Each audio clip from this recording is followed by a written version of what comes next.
தற்போது கிடைத்திருக்கக்கூடிய முக்கிய செய்தி, அண்மை செய்தி. பாலாற்றில் மூழ்கி 8 வயது சிறுவன் பலியாகி இருக்கக்கூடிய பரிதாப செய்தி.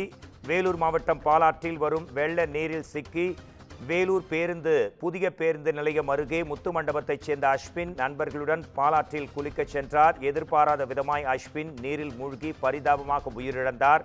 சிறுவனின் உடலை தேடும் பணி தீவிரமாக நடைபெற்றுக் கொண்டிருக்கும் அண்மை செய்தி இது குறித்து நமது குமுதம் செய்தியாளர் ஜான்சன் தருண் உடனடி தகவல் கேட்கலாம். தற்போது பாலாற்றில் மூழ்கி 8 வயது சிறுவன் பரிதாபமாக உயிரிழந்திருக்கக்கூடிய அண்மை செய்தி, சோகச் செய்தி. உங்கள் உடனடி மற்றும் கூடுதல் தகவல்களை நோக்கி எதிர்பார்க்கிறோம் ஜான்சன்.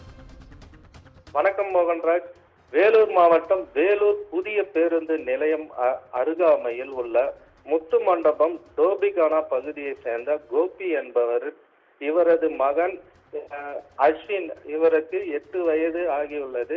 இவர் 4ஆம் வகுப்பு படித்து வரும் நிலையில இன்று சக நண்பர்களுடன் பாலாற்றில் வரும் வெள்ள நீரில் குளிக்க சென்றுள்ளார். திடீரென எதிர்பாராத விதமாக அஸ்வின் என்ற சிறுவன் தண்ணீரில் மூழ்கி உயிரிழந்துள்ளார்.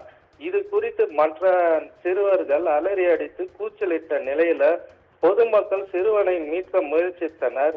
ஆனால் சிறுவன் நீரில் அடித்து சென்றதால் சிறுவனின் உடல் தற்பொழுது தீயணைப்பு துறையினருக்கும் காவல்துறையினருக்கும் தகவல் தெரிவிக்கப்பட்டு தீயணைப்பு துறையினர் ஆற்றில் இறங்கி தேடி வருகின்றனர்.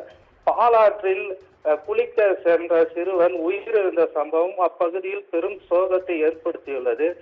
அதாவது வேலூர் மாவட்ட நிர்வாகம் ஏற்கனவே ஆற்றில் வரும் வெள்ளத்தில் குளிக்கவோ செல்பி எடுக்கவோ வேண்டாம் என அறிவுறுத்த நிலையில இந்த 8 வயது சிறுவன் உயிரிழப்பு ஏற்பட்டது பெரும் சோகத்தை ஏற்படுத்தியுள்ளது.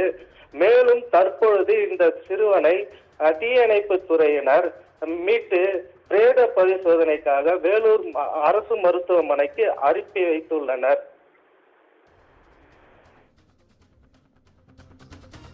உங்கள் விரிவான தெளிவான தகவல்களுக்கு நன்றி ஜான்சன்.